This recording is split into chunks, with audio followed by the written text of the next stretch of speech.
Hello and welcome back to the Wasteland, everybody. Welcome back to Fallout 3, where today we're going to be taking a look at the minigun, our second big gun that we're going to be going over.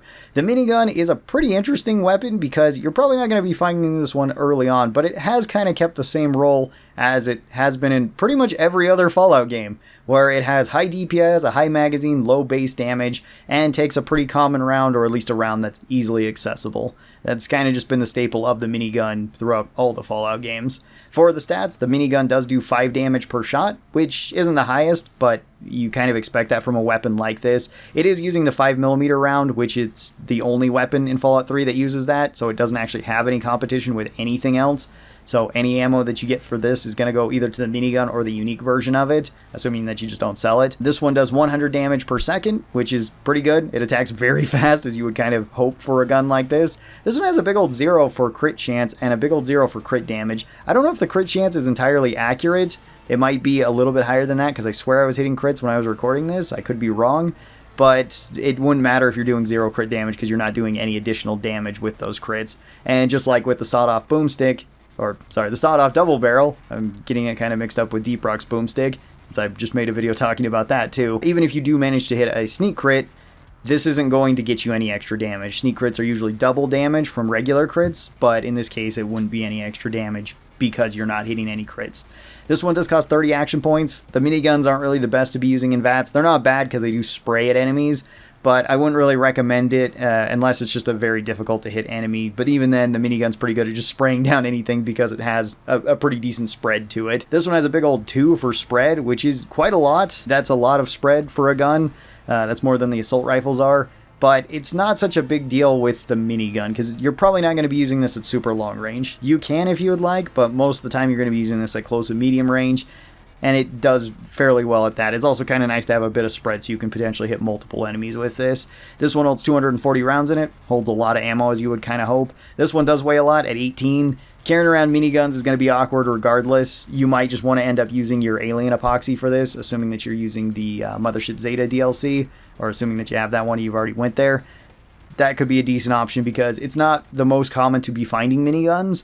And miniguns do take up a lot of space, so you may not want to be carrying around multiple just to fix up your one. This one does have a lot of item HP though, at 3,333, so it takes a long time to break. That's 3,333 shots fired through before it breaks.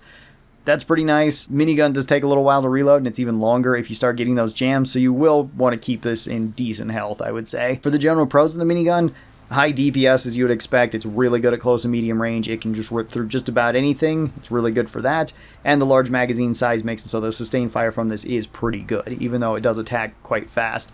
Major cons to this one are kind of what you would expect for a heavy weapon like this. It eats through ammo really quickly, so if you don't have a whole bunch of 5mm laying around, this might not be a great weapon for you to be carrying around, unless you're doing like a big guns only run, in which case this is probably going to be one of your go-to weapons throughout that run, mostly because you just don't have very many options, and this one doesn't have anything else that the ammo goes to, so this one is a good option for that. May not be your go-to, because I feel like the rocket launcher would probably be your go-to for most of that run, just because the ammunition is easier and you can stock up more for your other weapons. It's also just the most lightweight of the heavy guns, and this one is heavy. It weighs 18, so carrying around multiple miniguns is going to weigh you down. For an overall rating for the minigun, this one's actually quite solid. It works really well for just about every job that you would want it to do, and I'd probably put this one up into A tier, assuming that you have enough ammo. If you're running low on ammo, this one obviously goes lower. There is a unique version of the minigun too. This one is called Eugene. This one you can get as a reward at the end of Riley's Rangers. You can actually get one or the other reward for this, where you can either get this or their armor. It's your call as to which one you would like. Riley's Rangers can be one of the more difficult missions depending on when you do it, since you're going to be fighting through a lot of super mutants.